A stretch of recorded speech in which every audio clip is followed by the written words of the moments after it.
How would you feel if your mother constantly compares you to your righteous sister while nicknaming you Wayward? This is the story of Martha, a young teenage girl, and her twin sister Mary. Pastor Samuel and his wife, Mrs. Grace, were respected by all. Their life revolved around the church, where Pastor Samuel preached about righteousness and Mrs. Grace led the women's ministry. They had two daughters, Mary and Martha, who were as different as night and day. Mary, the eldest, was their pride and joy. She was the perfect child, soft-spoken, obedient, and deeply involved in church activities. Everyone admired her for her angelic voice in the choir and her leadership in organizing youth programs. She embodied the family's value, earning the nickname Mother Mary. Martha, however, was different. She was bold and rebellious. She had a fiery personality that often clashed with her parents' rigid rules.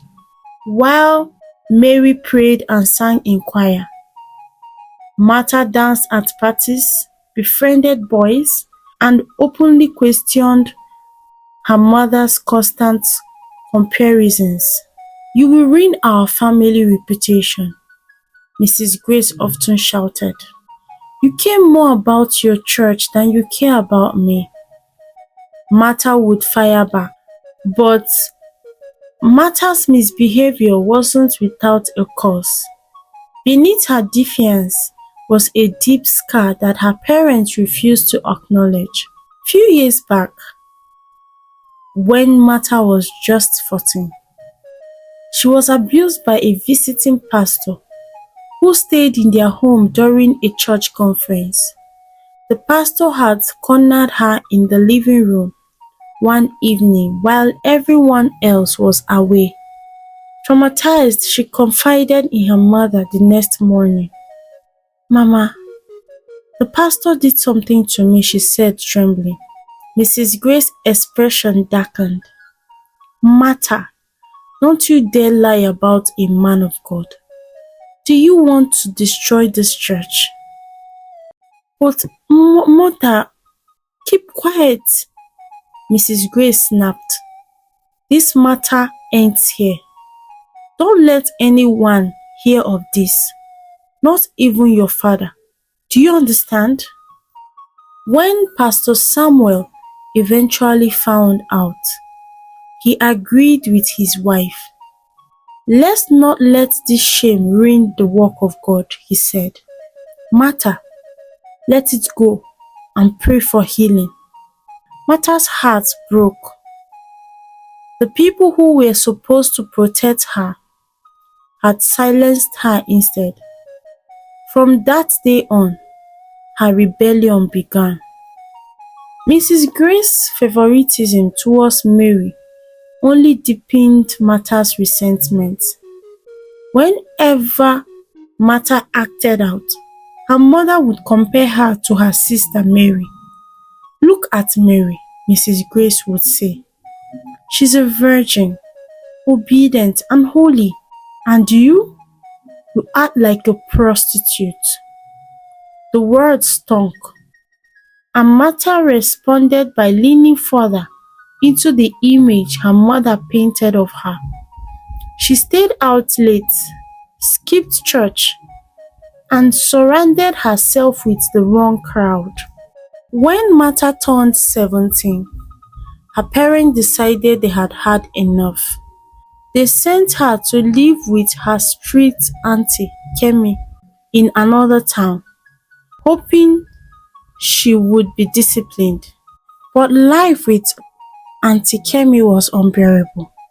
The rules were suffocating, and Martha felt like a prisoner. Auntie Kemi was even stricter than her parents.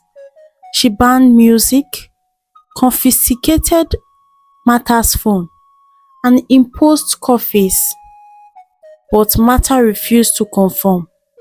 Within weeks, she was sneaking out again, skipping classes and spending time with male friends. One night, Martha sneaked out as usual.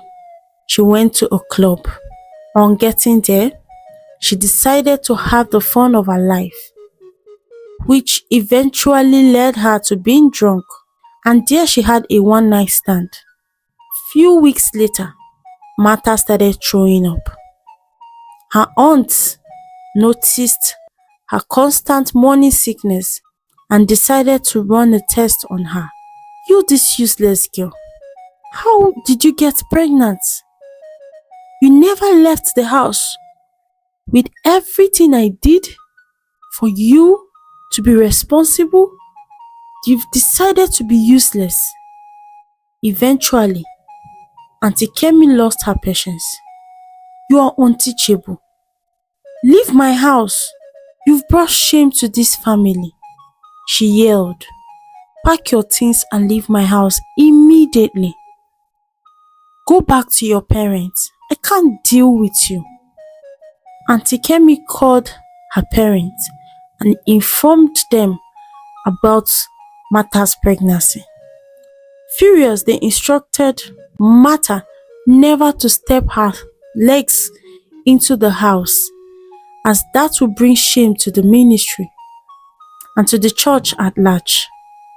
Martha called her parents, hoping they would take her back, but Mrs. Grace's response was harsh. "You made your bed, now lie on it." With nowhere to go, Martha wandered the streets, sleeping in abandoned buildings and surviving on scraps of food. One day, she stumbled upon a bar hiring waitresses. Desperate, she took the job. The bar was a rough place. Martha had to fend off advances from drunk patrons and endured the judgmental stare of passerby. But she endured, saving every penny she earned. One night, a group of men tried to harass her. Martha fought back, breaking a bottle over one man's head. Though she escaped unharmed, the incident left her shaking. She decided to quit the bar and find a safer way to earn a living.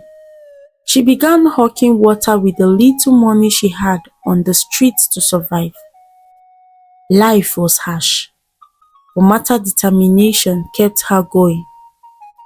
One scorching afternoon, as she sold water by the roadside, a car pulled up beside her. The man in the car was a young, well-dressed doctor. His eyes widened as though he knew her from somewhere.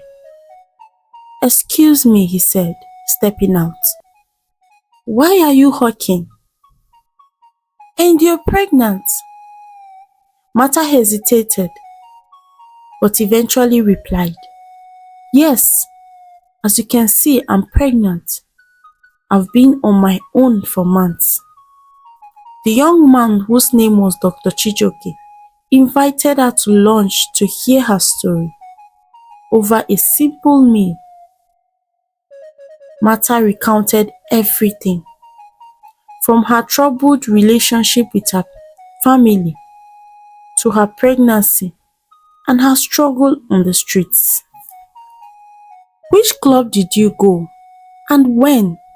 Maybe that will help you find your child's father," Dr. Chijoke said after hearing her story. Martha mentioned the name of the club and the details of the night her life changed. Dr. Chijoke's face grew pale. "That day, that night, I was at the club for the first time. I had too much to drink, and all I can recall is that I had a one-night stand with a girl wearing a red dress," he said, his voice trailing off. Martha froze. "A red dress?" she whispered. The realization hit them both like a lightning bolt. No wonder your face looked familiar, he said. To confirm their suspicion, Dr. Chijioke suggested a DNA test. The result came back positive. He was the father. Overwhelmed with guilt and a sense of responsibility, Chijioke vowed to support Martha. "You don't have to struggle alone anymore," he said. "I will take care of you and the baby." With Chijioke's help, Martha moved into a small but comfortable apartment. He financed her prenatal care and encouraged her to think about her future. After giving birth to a healthy baby boy, whom she named Chisom, meaning "God is with me," Martha began to dream again. Chijioke helped her enroll in school, and she gained admission to study law, a dream she thought was long lost. Meanwhile, back at home, Mary's life wasn't as perfect as it seemed. The pressure to maintain her holy image had pushed her into a secret relationship with Pastor Emmanuel, the junior pastor at their church. Their affair led to multiple pregnancies, all of which Mary aborted to protect her reputation. One day, Mary discovered she was pregnant again. This time, the doctor warned her that another abortion would kill her. Desperate, she begged Pastor Emmanuel for help, but he refused. "I can't be involved," he said coldly. Terrified with being exposed, Mary turned to Chike, the youth president, who she had also been secretly involved with. She lied, claiming the child was his. "You're on your own," Chike said. "My family has already chosen a wife for me." Abandoned by both men, Mary went for another abortion. The procedure went horribly wrong, and she died from complications. When Mary didn't return home, Pastor Samuel and Mrs. Grace assumed she was on a spiritual retreat because she had told them that she was going to the mountain. But after days of silence, they grew worried and reported her missing. The police investigation revealed shocking details. Witnesses at a clinic identified Pastor Emmanuel as the man who had accompanied Mary. Phone records showed that Mary had sent him a message before her death, accusing him of destroying her life. Eventually, Anita's body was found buried near a property owned by Pastor Emmanuel's family. Overwhelmed by guilt, he confessed to helping dispose of the body. By a twist of fate, Martha, now a respected lawyer, was appointed as the presiding judge for the case. Seeing her parents in the courtroom after years of estrangement stirred deep emotions. The trial uncovered the extent of Mary's struggle. Martha learned about her sister's secret abortion, the pressure she faced to maintain a perfect image, and the betrayal she endured from those she trusted. In her closing statement, Martha said, "This case is not just about one man's crime, but about a society that values appearance over truth. My sister's life was destroyed by the weight of unrealistic expectations and the hypocrisy of those who judged her. Let this be a lesson to all of us to choose compassion over condemnation." Pastor Emmanuel was sentenced to life in prison, while Chike received a lesser sentence for his role in Mary's death. After the trial, Pastor Samuel and Mrs. Grace approached Martha, their face full of regret. "We failed you, Martha," Mrs. Grace said, tears streaming down her face. We failed both you and Mary. Please forgive us." Martha's heart was heavy with pain, but also hope. "I will forgive you," she said, "not for your sake, but for mine. We can't change the past, but we can build a better future." The family began to rebuild their relationship.